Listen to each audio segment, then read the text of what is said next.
जय हिंद एवरीवन। सफलता बैच के एक नए लेक्चर में आप सभी लोगों का बहुत बहुत स्वागत है। जिस प्रकार से हम लोग अपनी तैयारी कर रहे हैं, एक एक शॉर्ट में एक एक वीडियो को कंप्लीट कर रहे हैं, मैं उम्मीद करता हूं कि आप फॉलो कर रहे होंगे। हर चीज आप प्रॉपर तरीके से रिवाइज कर रहे होंगे और अच्छे तरीके से अपने टर्म वन की तैयारी कर रहे होंगे। तो आज की इस वीडियो में हम कंप्लीट करने जा रहे हैं अपना ज्योमेट्री पोर्शन। और ज्योमेट्री में एक चैप्टर हमें पढ़ना है इस टर्म वन में, दैट इज ट्राइंगल्स। ठीक है, टर्म वन बोर्ड्स 2022। ठीक है, तो चलिए स्टार्ट करते हैं अपना चैप्टर नंबर 5। क्योंकि हम सीक्वेंस से चल रहे हैं, हमने कल कोऑर्डिनेट पढ़ा था, आज हम पढ़ने जा रहे हैं ट्रायंगल्स। तो जितने भी बच्चे यार टर्म वन का टेस्ट सीरीज अभी ज्वाइन नहीं किए, आज मैं बता दूं कि आज पहला टेस्ट कंडक्ट हो रहा होगा, पार्ट टेस्ट वन साइंस का, कल पार्ट टेस्ट वन मैथ का होगा, फिर परसों part test one social science का होगा। तो मेक श्योर जितने भी बच्चे अभी तक टेस्ट सीरीज नहीं ज्वाइन किए ज्वाइन कर लें। और इस टेस्ट सीरीज का प्राइस है 149। डन। चलिए, तो without commitment you will never start, without consistency you will never finish, and without self discipline success is not possible. तो मेक श्योर यार तैयारी अच्छे तरीके से करिए ताकि सारी चीजें आपको पता रहें। चलिए, सिलेबस की मैं बात करूं तो इस चैप्टर से आपका बहुत सारे इंपॉर्टेंट टॉपिक्स है और ये 6 मार्क्स का आपका आने वाला है। ठीक है, टॉपिक्स आपके कुछ इस प्रकार से हैं कि पहला टॉपिक आपको सिमिलर फिगर्स के बारे में समझना है, फिर सिमिलरिटी ऑफ ट्रायंगल समझना है, फिर बेसिक प्रोपोर्शनलिटी थ्योरम जिसे थेल्स थ्योरम भी कहा जाता है। ठीक है, ये पढ़ना है, ये आपके लिए इंपॉर्टेंट है। फिर उसके बाद criteria for the similarity of triangles, फिर area of similarity of triangle, area of similar triangles और पाइथागोरस थ्योरम। देखिए, आपका इस साल डिस्क्रिप्टिव पेपर नहीं होने वाला है। ठीक है, तो एमसीक्यू होने वाला है। तो आपको बस चीजें पता होनी चाहिए कि बीपीटी क्या होता है, एरिया ऑफ सिमिलर ट्रायंगल का फॉर्मूला क्या होता है। इट मींस आपको प्रूफ बहुत याद रखने की कोई आवश्यकता नहीं है। हालांकि ये सिलेबस में आपको 2 प्रूफ कहा गया है पढ़ने के लिए, पहला बीपीटी का और एक प्रूफ कहा गया है पढ़ने के लिए पाइथागोरस थ्योरम का। लेकिन अगर आप प्रूफ नहीं भी पढ़ते हैं, कुछ भी नहीं छूते हैं प्रूफ को, तब भी आपका काम हो जाएगा। मतलब बीपीटी में अगर आपको पता है कि इस साइड का रेशियो इस साइड के साथ, इस साइड का रेशियो इस साइड के साथ इक्वल होता है, तो आपका काम हो जाएगा। जरूरी नहीं है कि आपको ये सारी चीजें प्रूफ पढ़नी पड़ेगी। ठीक है, चलिए, यहीं से आपके 6 नंबर के क्वेश्चन आने वाले हैं। एक दो क्वेश्चन आपके बीपीटी पर आएंगे, एक क्वेश्चन आपका सिमिलरिटी ऑफ ट्रायंगल पे आएगा, एक क्वेश्चन आपका एरिया ऑफ सिमिलर ट्रायंगल पर आएगा और एक क्वेश्चन पाइथागोरस थ्योरम पे आएगा। ठीक है, इस प्रकार से आएंगे। अब आपको सिमिलर फिगर पढ़ के क्या समझ में आता है? देखिए, आपने पिछले साल क्लास 9th में क्या पढ़ा है? कॉन्ग्रुएंसी पढ़ी है। कॉन्ग्रुएंसी एक बार रिवाइज करते हैं क्या होता है। अगर हमारा फिगर, जैसे मान लीजिए ये हमारा फिगर है और एक और बगल में ट्रायंगल बना हुआ है, अगर हम इस ट्रायंगल को उठाकर इस ट्रायंगल पर रख दें और ये पूरी तरह से कवर हो जाए, कोई भी हिस्सा इसका बाहर ना छूटे, या फिर नीचे वाला भी कोई हिस्सा हमें दिखाई ना दे, या ऊपर वाला कोई हिस्सा छूटे ना, तो वो क्या होता है? Congruent figure. मतलब सेम शेप, सेम साइज, सब कुछ। ठीक है, एकदम सेम शेप, एकदम सेम साइज। अगर एंगल की बात करें सेम एंगल, साइड लेंथ की बात करें तो सेम साइड लेंथ, तो वो क्या कहलाते हैं? आपके सिमिलर, अरे सॉरी, कॉन्ग्रुएंट फिगर। लेकिन आपको सिमिलर फिगर समझना है। सिमिलर फिगर पढ़ के ही समझ में आ रहा है कि एक तरह के, जैसे ये एक सर्कल है और ये एक सर्कल है, ये दोनों क्या है? सिमिलर ही दिखाई दे रहे हैं कि हाँ भाई दोनों का शेप सेम है। तो सिमिलर क्या होता है? शेप सेम होना चाहिए, साइज नहीं। शेप सेम होना चाहिए बस, साइज नहीं है चलेगा, साइज नहीं है चलेगा, लेकिन शेप क्या होना चाहिए? सेम होना चाहिए। जैसे मैं एक पेंटागन बना दे रहा हूँ, ये एक पेंटागन है, और इसी तरह एक बड़ा सा पेंटागन बना दूं। ठीक है, तो ये दोनों क्या दिख रहे हैं कि हाँ यार सेम शेप के दिखाई दे रहे हैं, तो ये क्या है? पेंटागन आपके सिमिलर फिगर है। इसी तरह अगर मैं बना दूं स्क्वायर, ये मैंने स्क्वायर बना दिया, एक बड़ा सा स्क्वायर बगल में बना दिया, तो दोनों क्या दिख रहे हैं? सेम शेप के दिखाई दे रहे हैं। तो ये दोनों क्या हो गए? आपके सिमिलर फिगर है। जैसे कोई एग्जांपल देखा जाए, ट्रैक्टर। अगर मैं आपको कहूँ ट्रैक्टर, ट्रैक्टर का अगला पहिया जो होता है छोटा होता है और पिछला पहिया क्या होता है? बड़ा होता है। ये दोनों इसके टायर क्या होते हैं? सिमिलर टायर होते हैं, सिमिलर फिगर होते हैं। इट मीन्स आपको सेम अगर शेप मिल जाए तो वो फिगर क्या कहलाएंगे? Similar figure. तो इतना चीज अपने दिमाग में रखिएगा, सिमिलर और कॉन्ग्रुएंसी में डिफरेंस क्या होता है। अब आपका मेजर टॉपिक जो आपको समझना है that is similarity of triangle. लेकिन उससे पहले मैं आपको सिमिलरिटी ऑफ पॉलीगॉन पढ़ा दे रहा हूं। Similarity of polygon. पॉलीगन मतलब आपको समझ में आ ही रहा होगा कि कोई ऐसा फिगर जिसके n नंबर ऑफ साइड्स हो, 2 से ज्यादा से ही पॉलीगन बनेगा आपका। तो जैसे मैं मान लूं आपका एक ये हेक्सागन हो गया, ठीक है, ये एक पॉलीगन है, और एक बगल में एक हेक्सागन और मैं रख लेता हूं। तो ये दोनों फिगर सिमिलर कब कहलाएंगे? जब इनके करेस्पॉन्डिंग एंगल। अब यहीं पे बच्चे कंफ्यूज होते हैं, करस्पॉन्डिंग एंगल क्या होता है। जैसे मैंने इसका नाम लिख दिया A B C D E F, और इसका नाम लिख दिया P Q R S T U. अब आपसे पूछा जा रहा है कि prove that A B C D E F hexagon और P Q R S T U hexagon similar है। करस्पॉन्डिंग का मतलब होता है कि ए के साथ आप पी को मैच कराएंगे एंगल, बी के साथ क्यू को, सी के साथ आर को, डी के साथ एस को, ई के साथ टी को, एफ के साथ यू को। ठीक है, तो ये करस्पॉन्डिंग एंगल क्या होने चाहिए, इक्वल होने चाहिए, बराबर होने चाहिए। ठीक, इसी तरह अगर ये है तो साथ ही साथ एक और चीज होनी चाहिए, करेस्पॉन्डिंग साइड का रेशियो, करेस्पॉन्डिंग साइड का रेशियो इक्वल होना चाहिए। ठीक है, ध्यान रखिएगा, मैंने पॉलीगन का पहले आपको बता दिया। तो भैया अगर करस्पॉन्डिंग साइड का रेशियो, तो मैं कहूंगा कि ए बी के साथ आप किसका रेशियो देखेंगे, रेशियो मतलब ए बी बटे पी क्यू, ये किसके बराबर होना चाहिए, बी सी बटे क्यू आर। ये किसके बराबर होना चाहिए, सी डी बटे आर एस। समझते चलेगा, एक एक टॉपिक को समझते चलेंगे, हर चीज समझ में आएगा। डी किसके बराबर होना चाहिए, आपका एस टी के, और ई एफ किसके बराबर होना चाहिए, आपका टी यू के, और ए एफ किसके बराबर होना चाहिए, पी यू के। तो क्या आपको समझ में आया, करेस्पॉन्डिंग साइड का रेशियो क्या होना चाहिए, इक्वल होना चाहिए। ठीक है, तो बस ये होता है सिमिलरिटी ऑफ पॉलीगॉन। बस अब आपको सिमिलरिटी ऑफ ट्रायंगल समझने में कोई भी दिक्कत नहीं आएगी। तो सिमिलरिटी ऑफ ट्रायंगल क्या हुआ, अगर दो ट्रायंगल है आपके पास, अगर ये दो ट्रायंगल है ए बी सी और एक ट्रायंगल है आपका D E F, if corresponding angle of triangle are equal and corresponding side का ratio, corresponding sides ratio is equal, then ABC will be similar to triangle DEF। Triangle का sign लगा देंगे, ABC triangle similar to DEF। अब ये मैंने टेढ़ी सी line क्या खींची, ये टेढ़ी सी लाइन ही बताती है किसका, ये साइन है किसका, सिमिलरिटी का। कॉन्ग्रुएंसी का क्या साइन होता है, दो इक्वल का साइन होता है, मतलब बराबर का, और फिर उसके बाद एक ऐसे, ये होता है कॉन्ग्रुएंसी का साइन। और सिमिलरिटी का साइन क्या होता है, सिर्फ ये। ठीक है, तो इसमें क्या होगा, करेस्पॉन्डिंग एंगल इक्वल होंगे, साथ ही साथ करेस्पॉन्डिंग साइड का रेशियो क्या होगा, इक्वल होगा। तो यहाँ पे आप क्या लिख सकते थे, एंगल ए जो होगा वो एंगल डी के बराबर होगा, एंगल बी जो होगा एंगल ई के बराबर होगा, एंगल सी जो होगा एंगल एफ के बराबर होगा। अब देखो ये एकदम करेस्पॉन्डिंग ए डी के, बी ई के, सी एफ के। इसी तरह करेस्पॉन्डिंग साइड मतलब A B upon D is equal to B C upon E F is equal to A C upon D F. ठीक है, एक और तरीका होता है साइड का रेशियो लिखने का, क्या, जैसे ये एंगल ए है तो एंगल ए के सामने कौन है, बीसी, इसी तरह इसके करस्पॉन्डिंग में कौन है, एंगल डी, एंगल सी के डी के सामने कौन है, ई एफ। तो मतलब बीसी अपॉन ई एफ हमेशा होगा। करस्पॉन्डिंग साइड के करस्पॉन्डिंग एंगल की जो सामने वाली साइड्स होती हैं वो आपस में मतलब कि रेशियो उसका इक्वल होता है। इसी तरह एंगल बी के सामने कौन है, ए सी, और एंगल ई के सामने कौन है, डी एफ। एंगल बी के सामने ए सी और इसके सामने डी एफ।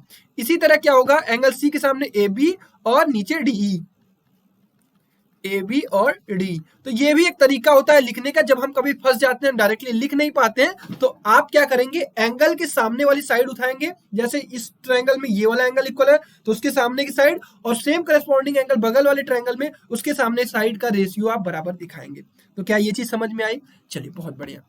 एक और टॉपिक आता है equi angular triangle, equi angular triangle. तो आपको नाम पढ़ के ही समझ में आ रहा है कि अगर दो ट्रायंगल के करस्पॉन्डिंग एंगल इक्वल्स है तो वो क्या कहलाएंगे, इक्वी एंगुलर। तो जितने भी सिमिलर ट्रायंगल्स होते हैं वो इक्वी एंगुलर होते ही होते हैं। ठीक है, मतलब अगर ए जो है वो बी के बराबर है, सी जो है डी के बराबर है, और ई जो है वो एफ के बराबर है, मतलब मैंने ए सी ई और डी बी डी नाम लिख दिया, ये आपको समझने के लिए कि ये इसके और ये इसके बराबर होना चाहिए। डन। चलो नेक्स्ट है आपका, in triangle P Q R and M S T angle P equal to 55 degree, angle Q equal to 25 degree. मान लीजिए ये मेरा पी है, क्यू है, आर है। पी की वैल्यू कितनी दी गई है, 55, क्यू की वैल्यू कितनी दी गई है, 25, गलत फिगर बन गया है, और आर की वैल्यू कितनी दी गई है, नहीं दी गई है। और इसी तरह TSM, तो मान लेते हैं इसका एंगल कितना है, एंगल S जो है वो 25 डिग्री, ठीक है, और M कितना है 100 डिग्री, ठीक। अब इसने क्या कहा है, आप ध्यान से समझिएगा। इसने कहा है कि is QPR triangle similar to TSM, ये आपको चेक करना है। तो आप ये बताइए कि R की वैल्यू निकाल सकते हो, बिल्कुल निकाल सकते हैं भैया। 55 पर 60 20 80, तो ये कितना होगा 100 होगा, ये पक्का है। और ये 100 है, 125 है, तो 125 5 130 और 50, तो ये कितना होगा 55। अब आपको मिलाना होगा कि अगर QPR को सिमिलर दिखाना है TSM से, तो एंगल Q जो होना चाहिए वो एंगल T के बराबर होना चाहिए, एंगल P जो होना चाहिए वो एंगल S के बराबर होना चाहिए, और एंगल R जो होना चाहिए वो एंगल M के बराबर होना चाहिए। क्लियर है? तो Q की वैल्यू कितनी है, Q की वैल्यू 25 है, और T की वैल्यू कितनी है, देखिए QPR T के बराबर होना चाहिए, लेकिन यहाँ पे क्या हो रहा है, Q T के बराबर नहीं है, T की वैल्यू कितनी है 55, दैट इज नॉट पॉसिबल। फिर P की वैल्यू S के बराबर होनी चाहिए, P की वैल्यू 55 है, और S की वैल्यू कितनी है 25, that is not equal to. M की वैल्यू और R की वैल्यू ये सही है 100, लेकिन अगर कोई एक भी फॉलो नहीं होता है तो दैट इज नॉट सिमिलर। समझ में आया क्या, ये चीज समझ में आया आप सभी लोगों को? तो that triangle is not similar. अगर यहाँ पे सिमिलर दिखाना होता तो ये क्या लिखते हैं हम, एक मिनट, मैंने कुछ गलती तो नहीं की, नहीं, हाँ, तो ये दोनों क्या होंगे, सिमिलर नहीं होंगे। अगर सिमिलर आपको दिखाना ही होता तो आप इसको लिख सकते थे PQR जो होगा वो सिमिलर होगा किसके, TSM के। ये चीज क्लियर है बच्चों? जितने भी बच्चे वीडियो देख रहे होंगे उनको क्लियर होगा। चलिए, तो यहाँ पे ये चीजें हमारी खत्म होती हैं कि कैसे भी हम दो ट्रायंगल को सिमिलर दिखाते हैं, कैसे उसको प्रूव करते हैं। तो अगर आपको डायरेक्टली प्रूव करना है तो दोनों चीजें होनी चाहिए, मतलब एंगल करस्पॉन्डिंग एंगल भी इक्वल होने चाहिए, और करस्पॉन्डिंग साइड का रेशियो भी इक्वल होना चाहिए, दोनों के दोनों। दूसरी इंपॉर्टेंट बात नोट करके लिखने लायक क्या, कि अगर दो ट्रायंगल कॉन्ग्रुएंट है एक दूसरे के, क्या है, कॉन्ग्रुएंट है, तो वो सिमिलर निश्चित होंगे। लेकिन अगर वो सिमिलर है तो वो कॉन्ग्रुएंट है, ये हम नहीं कह सकते। डन, ये चीज याद रखिएगा। चलिए, अब आते हैं आपका next topic, that is basic proportionality theorem. Clear है? इसे हम शॉर्ट फॉर्म में से BPT कहते हैं या फिर थेल्स थ्योरम कहते हैं, ठीक। BPT क्या कहता है कि अगर किसी एक ट्रायंगल में, जैसे ये A है, ये B है, ये C है, DE एक लाइन है, ये मान लीजिए ये एक DE लाइन है, और जो अगर DE पैरेलल है BC के, तो ये AD लाइन को, ये जो D पॉइंट है ये AB लाइन को दो अलग अलग पार्ट में डिवाइड कर रही है, AD और DB में, और E पॉइंट क्या कर रही है, AE और EC को इसी में डिवाइड कर रही है। तो जो AD अपॉन DB होगा वो बराबर होगा AE अपॉन EC के, ठीक है। यही बेसिक प्रोपोर्शनलिटी थ्योरम कहता है। एकदम आसान भाषा में समझिए, भाषा ये कहती है कि अगर DE जो है पैरेलल है BC के, DE जो है वो BC के पैरेलल है, तो ये AD अपॉन DB क्या होगा, AE अपॉन EC के बराबर होगा। साथ ही साथ अगर आप इसको प्रूव करेंगे तो और भी चीजें आती हैं यहां से निकल के, कि AD अपॉन AB भी बराबर होगा, AD अपॉन AB जो होगा वो बराबर होगा AE अपॉन AC के। एक और चीज निकल कर आती है क्या, DB अपॉन AB जो होगा वो भी बराबर होगा किसके, EC अपॉन AC के। अब ये चीजें कैसे आती हैं, इसमें +1 या -1 हम करते हैं तो सारी चीजें निकल कर आती हैं। जैसे अगर यहीं पर AD अपॉन DB +1 करें और AE अपॉन EC +1 करें, तो ये क्या हो जाएगा, AD प्लस DB की वैल्यू क्या हो जाएगी, वो कहोगे भैया AB हो जाएगी, नीचे क्या है आपका DB, और ऊपर क्या हो जाएगा AE प्लस EC की वैल्यू AC अपॉन EC। अब इसको दोनों साइड पलट के रख दीजिए तो आपका ये वाला प्रूफ हो जाएगा, ठीक। इसी तरह अगर हम इसको पलट के लिखते हैं DB अपॉन AD और इसको लिखते हैं EC अपॉन AE, अब हम इसमें +1 कर लेते हैं तो ये क्या हो जाता, DB प्लस AD की वैल्यू कितनी हो जाती है, DB प्लस AD की वैल्यू हो जाती है AB, और नीचे क्या होता है AD, ठीक है। और इधर क्या होता है EC प्लस AE की वैल्यू हो जाती है आपकी AC, और नीचे क्या होता है AE। अब इसको दोनों तरफ इन्वर्स कर दीजिए, ये हो जाएगा आपका AD upon AB equal to AE upon AC। तो ये चीज सबको समझ में आया। बेसिक प्रोपोर्शनलिटी थ्योरम में आपको याद क्या रखना है, देखिए आपको याद बस सिंपल सा ये रखना है, आपको इसका प्रूफ पढ़ने की कोई खासा जरूरत नहीं है। प्रूफ आपको एनसीईआरटी में साफ साफ मिल जाएगा। क्या कहता है प्रूफ, कि आप क्या करिए, इसको ज्वाइन करा दीजिए, इसको ज्वाइन करा दीजिए, यहाँ से एक परपेंडिकुलर डाल लीजिए, यहाँ से एक परपेंडिकुलर डाल लीजिए, एक बार इस ट्रायंगल मतलब ये डीई है, एक बार ए बी ई ट्रायंगल का एरिया लिख लीजिए, एक बार ए डी सी का ट्रायंगल का एरिया लिख लीजिए, फिर दोनों ट्रायंगल का एरिया क्या रेशियो निकाल लीजिए, जैसे A B E upon triangle A D E, इसका रेशियो निकाल लीजिए, फिर एक बार डी ई बी का और डी सी ई का निकाल लीजिए। फिर आप देखेंगे कि दोनों तरफ ये दोनों ट्रायंगल का एरिया जो होगा वो बराबर होगा, इसका और इसका एरिया बराबर होगा। तो क्या करेंगे, दोनों को इक्वेट कर देंगे तो आपका ये वाला निकल कर आ जाएगा। ठीक है, तो प्रूव करने की खासा कोई जरूरत नहीं है, एनसीईआरटी में साफ साफ दिया हुआ है, उसकी कोई आपको जरूरत नहीं है। यहाँ पे एक कॉन्सेप्ट और याद रखिएगा कि पैरेलल साइड पर अगर सेम क्या इसका वो था लाइन, ये था कि अगर सेम बेस पर, हाँ सेम बेस पर दो ट्रायंगल बनते हैं एक ही बेस को लेकर पैरेलल साइड से, तो आपका क्या हो जाता है, जैसे ये पैरेलल साइड है और इसी सेम बेस पर एक ट्रायंगल ये हो गया, एक ट्रायंगल ये हो गया और एक ट्रायंगल ये हो गया, तो इन दोनों ट्रायंगल का एरिया क्या होगा, वो इक्वल होगा। ठीक है, ये क्लास 9th में प्रूव्ड है। तो ये इसी से आप इसको प्रूव कर लेंगे। याद क्या रखना है, बस कुछ नहीं, अगर डीई पैरेलल है बीसी के तो एडी अपॉन डीबी जो होगा वो इक्वल होगा एई अपॉन ईसी के। बस बाकी चीजें इससे प्रूव की जा सकती है कि ये छोटा वाला बड़े वाले के साथ भी। और इसका एक कन्वर्स भी याद रखिएगा। कन्वर्स क्या कहता है, कहता है कि अगर एडी अपॉन डीबी पहले से बराबर है और AD upon DB equal to AE upon EC है, तो हम कह सकते हैं कि डी जो है वो पैरेलल होगा किसके, बीसी के। ठीक, कन्वर्स भी याद रखिएगा और ये फॉर्मूला भी याद रखिएगा बीपीटी, तो आपका काम हो जाएगा। चलिए एक एनसीईआरटी का सवाल लगा लेते हैं। एबीसीडी एक ट्रेपेजियम है, ये ए, ये बी, ये सी, ये डी, एक ट्रेपेजियम है in which A B parallel to C D. A B क्या है, सी डी के पैरेलल है, and its diagonal intersect at O. मतलब इनके डायगोनल को अगर आप मिलाते हैं तो ये कहां पर इंटरसेक्ट कर रहे हैं, ओ पर। कह रहे हैं कि so that AO upon BO is equal to CO upon DO, ये आपको प्रूव करना है। तो यार एक बात मैं आपको बताऊं कि आपको यहाँ पे कंस्ट्रक्शन करना होता है। कभी कभी अगर आपको कंस्ट्रक्शन की नीड पड़ती है ना, जियोमेट्री में आपको करनी पड़ती है, तो आप क्या करेंगे, खुद से एक ईएफ लाइन जो है पैरेलल ड्रॉ करेंगे, किसके, ईएफ लाइन पैरेलल ड्रॉ करेंगे एबी के। और अगर आप एबी की लाइन पैरेलल ड्रॉ करते हैं, ईएफ को जो ओ से पास करती हुई जा रही है वो सीडी के ऑटोमेटिक हो जाएगी। मतलब यहाँ पे क्या हो जाएगा, AB parallel to EF parallel to CD. ठीक है, अब क्या करेंगे, इन ट्रायंगल एबीडी, अब देखिए प्रूफ कैसे किया जाता है सीख लीजिए। In triangle ABD EO parallel to AB है। अगर ईओ पैरेलल टू एबी है तो आप लिख सकते हैं बाय बीपीटी क्या, ईडी अपॉन एई, ईडी अपॉन एई जो होगा वो किसके बराबर होगा, ओडी अपॉन ओबी के, ओडी अपॉन ओबी के। इसी तरह से आप क्या कर सकते हैं, इस ट्रायंगल में आप ट्रायंगल बीओसी, ट्रायंगल बीओसी, यहां पे क्या कर सकते हैं कि ओएफ जो है वो पैरेलल है किसके, सीडी के।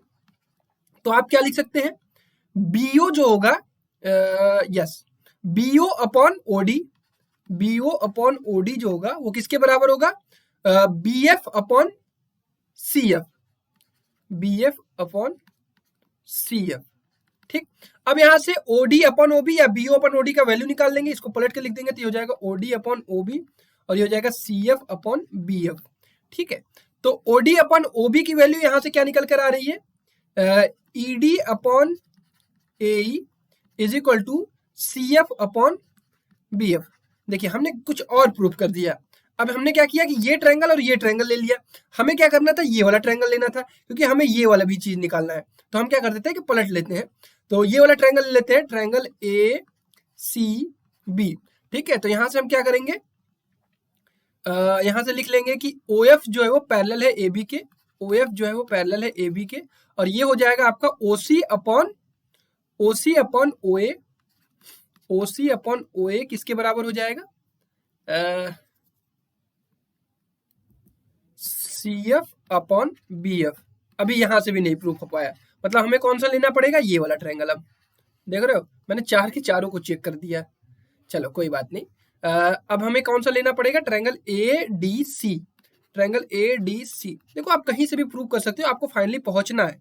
ठीक है, ए डी सी लोगे तो ईओ जो होगा वो पैरेलल होगा किसके, सी डी के। तो यहां से निकल के आएगा कि ए ई अपॉन ई डी जो है वो बराबर होगा किसके, एओ अपॉन ओसी के। यहां से भी निकल के आया था ED upon A equal to OD upon OB. तो इसको हम लिख लेंगे A upon ED equal to क्या हो जाएगा, ओबी अपॉन ओडी।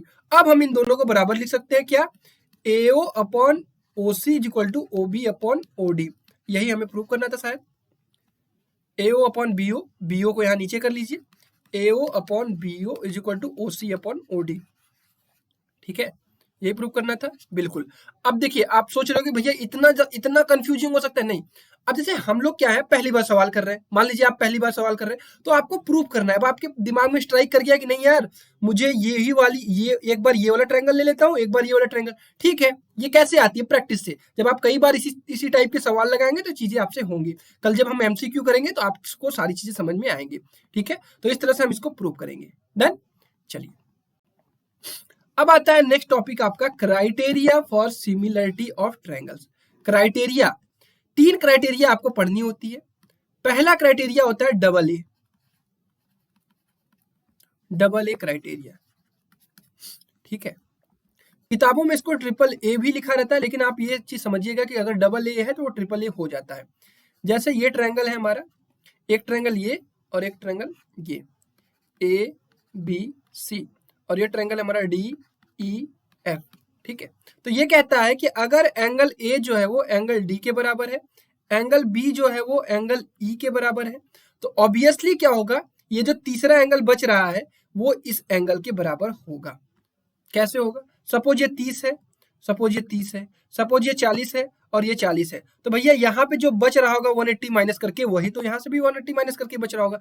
इसीलिए डबल ए और ट्रिपल ए एक ही चीज होती है। तो अगर आपको किसी दो ट्रायंगल में डबल ए भी मिल जाता है, मतलब दो एंगल आपस में करेस्पॉन्डिंग एंगल इक्वल मिल जाते हैं, तो भी आप कह दोगे कि both triangle A B C is similar to triangle D E F. Clear है क्या, ठीक। तो यहां से अगर आप सिमिलर ये प्रूव किए हैं तो आप ये भी लिख सकते हैं कि इनके करस्पॉन्डिंग साइड का रेशियो भी बराबर होगा, A B upon D equal to B C upon E F is equal to A C upon D F. अगर भाई दो ट्रायंगल सिमिलर है तो हम साइड के रेशियो का साइड करस्पॉन्डिंग साइड का रेशियो इक्वल तो दिखा ही सकते हैं। ठीक, तो ये था हमारा क्या, डबल ए। दूसरा आता है आपका ट्रिपल एस। ठीक, triple S criteria. Triple S criteria कहता है कि अगर आपको करेस्पॉन्डिंग साइड का रेशियो अगर बराबर मिल रहा है तो वो ट्रायंगल्स क्या होंगे, आपस में सिमिलर होंगे। मतलब ट्रायंगल, मतलब ए बी अपॉन डी अगर इक्वल टू है A C upon D F और इक्वल टू है B C upon E F, तो आप कह देंगे triangle A B C similar to triangle D E F. साथ ही साथ आप ये भी कहेंगे अगर सिमिलर है तो एंगल ए जो होगा वो एंगल डी के बराबर होगा, एंगल बी जो होगा वो एंगल ई के बराबर होगा, एंड एंगल सी जो होगा वो एंगल एफ के बराबर होगा। क्लियर है क्या, डन। चलिए ये भी चीज आपका क्लियर हो गया। एक और बचता है, इसको मैं नीचे पढ़ा देता हूं आपका। तीसरा होता है S A S. S A S क्या कहता है कि अगर जैसे मान लीजिए ये मेरा ट्रायंगल है ए बी सी और ये मेरा ट्रायंगल है डी ई एफ, दो करेस्पॉन्डिंग साइड का रेशियो, ठीक है, जैसे A B upon D is equal to B C upon E F आपको मिल गया। और जैसे मान लीजिए आपने ये वाली साइड इस वाली साइड के साथ कंपेयर कर लिया, इस वाली साइड और इस वाली साइड को कर लिया, और इन दोनों के बीच में ये जो एंगल बन रहा है ये वाला, इनका मतलब ये करेस्पॉन्डिंग एंगल अगर इक्वल है, angle B equal to angle E, मतलब करेस्पॉन्डिंग साइड, दो करेस्पॉन्डिंग साइड का रेशियो, साथ ही साथ angle between them corresponding are equal, तो वो क्या हो जाएगा, by S A S criteria triangle A B C is similar to triangle D E F. Clear है। और यहां से आप लिख सकते हैं कि एंगल ए जो है वो एंगल डी के बराबर है, एंगल बी जो है वो एंगल ई के बराबर है, एंगल सी जो है एंगल एफ के बराबर है, A B upon D E is equal to B C upon E F is equal to A C upon D F, ये भी लिख सकते हैं। क्लियर है। तो आपको क्या क्या चीजें समझ में आई। सिमिलर ट्रायंगल प्रूव करने के लिए आपको क्या चाहिए भैया, अगर दो एंगल भी इक्वल अगर आपको मिल जाते तो भी आपका काम हो जाता है, तीनों साइड के करस्पॉन्डिंग साइड का रेशियो इक्वल हो जाता है तो भी आपका काम हो जाता है। दो साइड करेस्पॉन्डिंग साइड का रेशियो और एंगल बिटवीन देम भी इक्वल हो जाता है तो भी आपका काम हो जाएगा। तो तीन तरीके आपने सिमिलरिटी प्रूव करने के पढ़े हैं, याद रखिएगा, ठीक है। तो कभी भी प्रूव करना तो होगा नहीं, बट आप अपने दिमाग में रखिएगा कि कैसे उस चीज को प्रूव करना है, ठीक है। चलिए, the next topic is area of similar triangle. मजा आ रहा है? देखिए, बहुत छोटा चैप्टर है, आपको किसी भी चीज का प्रूफ नहीं पढ़ना है, चीजों को बस अपने दिमाग में रखिएगा, ठीक है। चलिए, area of similar triangle, the ratio of the areas of the two similar triangles is equal to the square of the ratio of their corresponding side। कहने का मतलब है कि जैसे अगर मेरा ट्रायंगल एक है ए बी सी और दूसरा ट्रायंगल है पी क्यू आर, और ये मुझसे कहा जा रहा है कि ट्रायंगल ए बी सी जो है वो सिमिलर है ट्रायंगल पी क्यू आर के, तो आप यहां से कैलकुलेट कर सकते हैं area of triangle A B C upon area of triangle P Q R जो होगा वो बराबर होगा करेस्पॉन्डिंग साइड्स के रेशियो का स्क्वायर। किसके? करेस्पॉन्डिंग साइड्स के रेशियो का स्क्वायर, मतलब A B upon P Q का whole square is equal to B C upon Q R का whole square is equal to A C upon P R का whole square. ध्यान ये रखिएगा, whole square है, बात एरिया की हो रही है। प्रूफ नहीं पढ़ना है तो मैं आपको नहीं पढ़ाऊंगा, ठीक है, आपको बस चीजें याद रखनी है। Done. Area of triangle ABC upon area of triangle P Q R क्या होगा? A B upon P Q का होल स्क्वायर कर सकते हैं, निकाल सकते हैं, या फिर B C upon Q R का होल स्क्वायर निकाल सकते हैं, या फिर A C upon P R का होल स्क्वायर निकाल सकते हैं। Done, clear. चलिए, इसी पर बेस्ड एक सवाल लगा लिया जाए ताकि ये भी टॉपिक आपका क्लियर हो जाए। कल एमसीक्यू तो करना ही करना है। Prove that the area of an equilateral triangle described on the side of a square, area of an equilateral triangle described on a side of a square, अगर मेरा ये स्क्वायर है एक, इसके साइड पर अगर मेरा क्या हुआ, इक्विलेटरल ट्रायंगल डिस्क्राइब हुआ, to the half the area of the an equilateral triangle described on one side of its diagonal.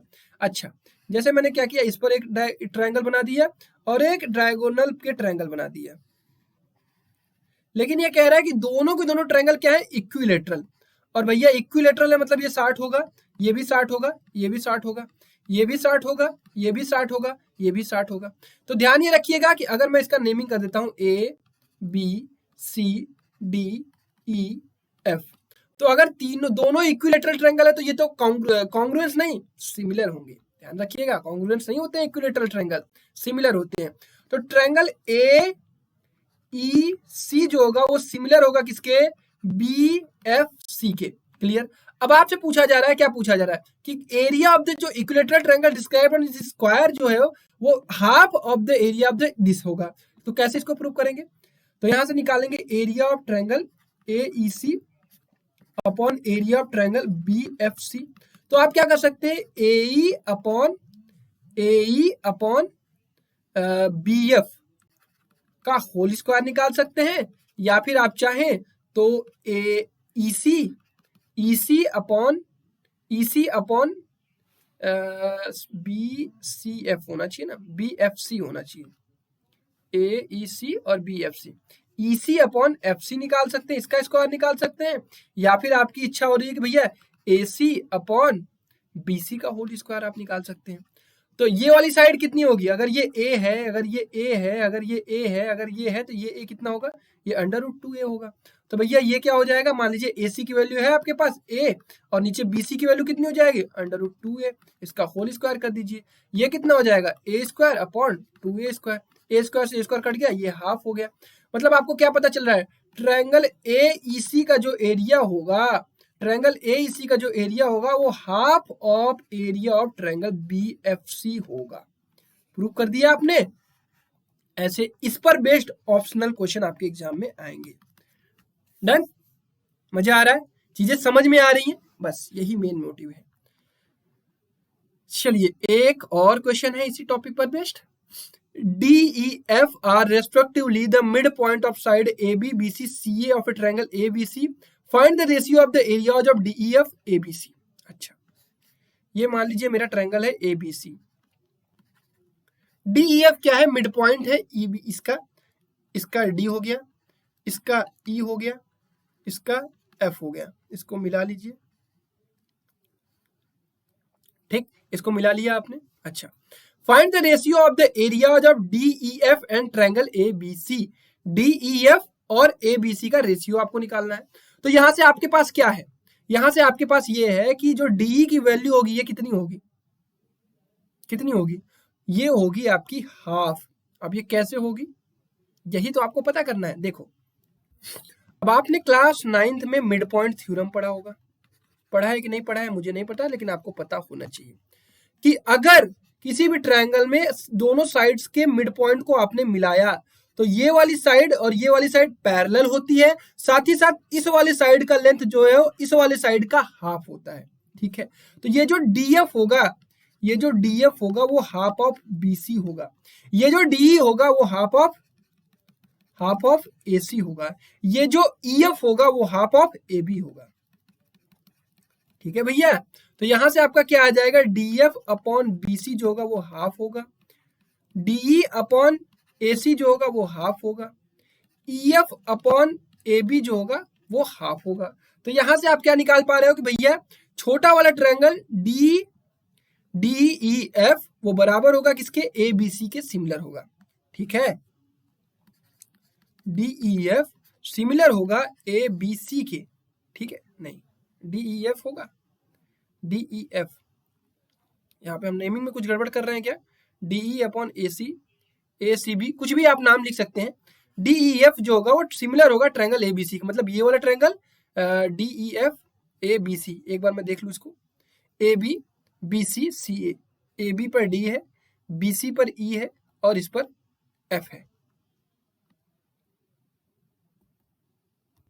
तो इसका नेम थोड़ा सा चेंज कर लेते हैं ताकि ये चीजें सही बैठे हमारी। तो इसका DEF जो होगा वो सिमिलर किसकी हो जाएगा, CAB की हो जाएगा क्या, DEF CAB। देख लेता हूं, अगर मैं इसका नेम ही लिखता हूं DEF अपॉन CAB, तो DE upon DF upon BC आ गया, DE अपॉन AC आ गया और EF अपॉन AB आ गया। बिल्कुल सही है। तो यहां से हम निकाल सकते हैं एरिया ऑफ ट्रायंगल DEF। यहां से हम लिख सकते हैं कि DEF जो होगा वो सिमिलर होगा किसके, ट्रायंगल CAB के। क्यों भैया, क्योंकि सभी के सभी क्या है, सभी के सभी करस्पॉन्डिंग साइड का रेशियो कितना है, 1/2 है। तो ये ट्रायंगल्स क्या होंगे, सिमिलर होंगे। और अगर सिमिलर है ट्रायंगल तो इनका एरिया क्या होगा, किसी भी साइड का रेशियो का स्क्वायर, किसी भी करस्पॉन्डिंग साइड के रेशियो का स्क्वायर। ठीक है, तो ये क्या हो जाएगा 1/2 का होल स्क्वायर। तो ये कितना हो जाएगा 1/4, और ये हो जाएगा area of DEF is equal to area of CAB। ठीक, आपको प्रूव क्या करना था, find the ratio of the area of DEF to ABC, DEF to the ABC, तो ये हो जाएगा 1/4। ठीक है, इस तरह से क्वेश्चन आपको ऑप्शन बना के दिए जाएंगे ताकि आप एग्जाम में इसको सॉल्व करके ही कर पाए, याद करके नहीं, रट के नहीं। ठीक है, समझ के। चलिए, दो आपका आखिरी टॉपिक है इस चैप्टर का, दैट इज पाइथागोरस थ्योरम। बड़ा तेज कर रहे हैं क्या हम लोग, अब क्या करें, रिवीजन कर रहे हैं तो रिवीजन ऐसे ही करना है अपने को, वन शॉट वीडियो कर रहे हैं। चलिए, पाइथागोरस थ्योरम क्या कहता है आपको तो अच्छे से पता होगा। In a right angled triangle, right angle triangle का मतलब होता है कि एक एंगल कितना होगा, 90 degree. The square of the hypotenuse, ये है hypotenuse, is equal to the sum of the square of the other two side. अगर आप इसको थीटा मान रहे हैं तो ये आपका बेस हो जाएगा और ये परपेंडिकुलर हो जाएगा। इसको थीटा मानेंगे तो ये बेस हो जाएगा, ये परपेंडिकुलर हो जाएगा। तो हाइपोटेनस का स्क्वायर जो होगा वो किसके बराबर होगा, बेस के स्क्वायर के प्लस परपेंडिकुलर के स्क्वायर के। ठीक, ये चीज आपको याद रखनी है। साथ ही साथ इसका कन्वर्स भी होता है। कन्वर्स ये कहता है कि अगर हाइपोटेनस का स्क्वायर जो है इक्वल टू है बेस के स्क्वायर प्लस परपेंडिकुलर के स्क्वायर, तो इसमें एक एंगल जो होगा वो 90 डिग्री होगा, मतलब this will be the right angled triangle. Done, ये कहता है आपका पाइथागोरस थ्योरम और ये कहता है इसका कन्वर्स। डन, बहुत छोटी सी बात है, आपको दिमाग में रखनी है, इस पर बहुत सारे क्वेश्चन आते हैं। पहला question, a ladder 10 metre long reaches a window 8 metre above the ground.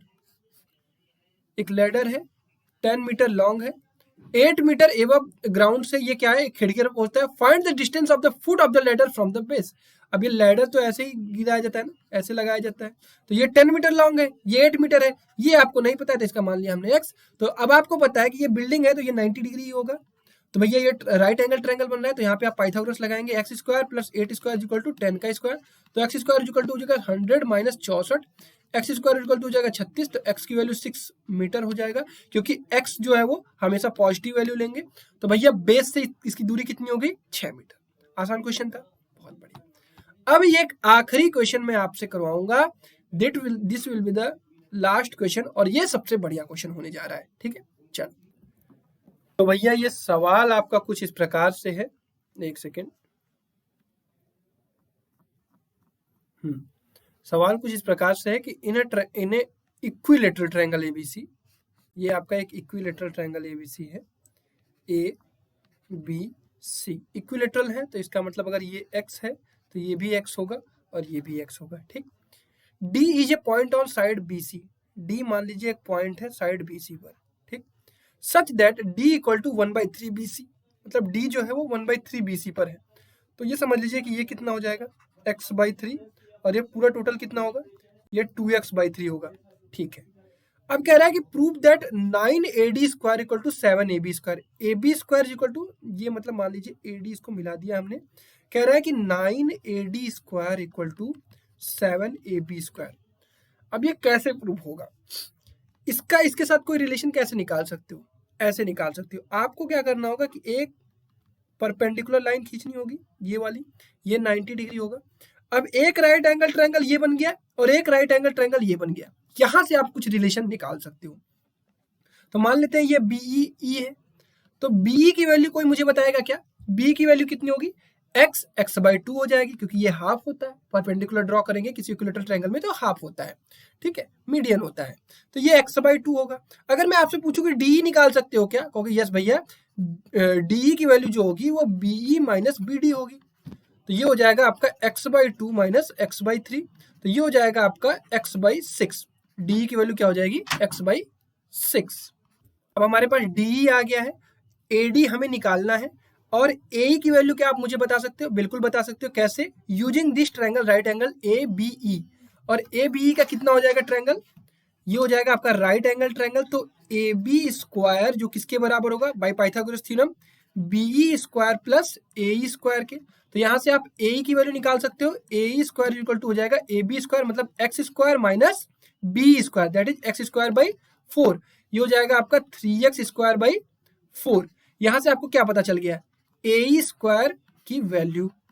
अब आपके पास क्या आ गया है, AE स्क्वायर आ गया है, DE आपके पास है, अब AD निकाल सकते हो, तो ये हो जाएगा आपका AD square equal to DE square plus AE square, तो DE स्क्वायर की वैल्यू क्या हो जाएगी, x square by 36 plus AE square की वैल्यू क्या है, 3x स्क्वायर बाई 4, इसको ले लीजिए रेशियो, यहाँ पे 36, ये हो जाएगा x स्क्वायर, ये 9 × 27 x square is equal to AD square, तो ये हो जाएगा 28x square by 36 is equal to AD square, ये क्या हो जाएगा 4 × 7 = 28, 4 × 9 = 36, यहाँ से क्या आ रहा है आपका x स्क्वायर जो है वो AD स्क्वायर इंटू 9/7 आ रहा है, और x स्क्वायर क्या है, x स्क्वायर आपका है AB, तो AB स्क्वायर क्या आ रहा है, AD स्क्वायर का 9/7, यही प्रूव करना था शायद, yes, 9AD square equal to 7AB square prove करना था, ये हो गया आपका प्रूफ।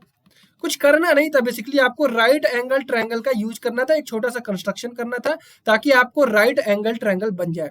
एक ट्रायंगल ये, एक ट्रायंगल ये, दोनों ट्रायंगल को एक साथ मिलाकर यूज करिए, आपका आंसर कहीं ना कहीं से निकल जाएगा, और ये इसका रिलेशन आएगा। इसका रिलेशन याद रखिएगा, हो सकता है एग्जाम में आपको डायरेक्टली आ जाए और आपको याद रहेगा, तो आप शायद अपना टाइम बचा पाए, ठीक है। तो इस प्रकार से बहुत ही कम समय में हम लोगों ने ट्रायंगल चैप्टर को कवर कर लिया। पूरे चैप्टर में आपको क्या करना है, एकदम ध्यान से समझ लेना, आखिरी 1 मिनट में बता दे रहा हूं। आपको बीपीटी का फॉर्मूला याद रखना है, क्या कि अगर ये ट्रायंगल है और ये दोनों पैरेलल लाइन है, तो इसका और इसका रेशियो, इसका और इसका रेशियो बराबर होगा, या फिर इसका और इसका रेशियो, इसका और इसका रेशियो बराबर होगा, या फिर इसका और इसका रेशियो, इसका और इसका रेशियो बराबर होगा। ये हो गया बीपीटी। सिमिलरिटी के लिए आपको याद रखना है कि 3 क्राइटेरिया होते हैं, या तो AA, या तो SSS, या तो आपका SAS, ठीक। अगर तीनों करस्पॉन्डिंग एंगल इक्वल है तो साइड करस्पॉन्डिंग साइड का रेशियो भी इक्वल होगा, तो हो गई सिमिलरिटी के बाद। फिर एरिया ऑफ सिमिलर ट्रायंगल आपको याद रखना है क्या, कि अगर एरिया का रेशियो निकालना है तो वो किसके बराबर होगा, किसी भी 2 करस्पॉन्डिंग साइड के रेशियो का स्क्वायर, ठीक। और उसके बाद लास्ट आपने पढ़ा है पाइथागोरस थ्योरम। बस 3 टॉपिक पढ़े हैं आपने, 4 टॉपिक। पाइथागोरस थ्योरम ये आपको पता ही है कि हाइपोटेनस का square is equal to perpendicular का स्क्वायर प्लस बेस का स्क्वायर। तो भैया 1 मिनट में आपका पूरा का पूरा चैप्टर रिवाइज हो गया। डन। बस ये चीज आपको याद रखना है। इसी तरीके से आपको पेपर में भी आपको करना है। अब कल हम लोग एमसीक्यू करेंगे, तब जाके आपको पता चलेगा कि पेपर कैसा आएगा। ठीक, तो आई होप आपको सारी चीजें क्लियर हुई होंगी। तो कल मिलते हैं यार इसी टाइम, फिर एमसीक्यू लगाएंगे। फिर आपको एमसीक्यू फिनिश जैसे ही होता है आपको डीपीपी भी मिल जाएगी, उसको जाकर आप टेलीग्राम चैनल रैंकस NTSC पर से डाउनलोड कर लीजिएगा। ठीक है, और टेस्ट सीरीज ज्वाइन कर लीजिए, क्योंकि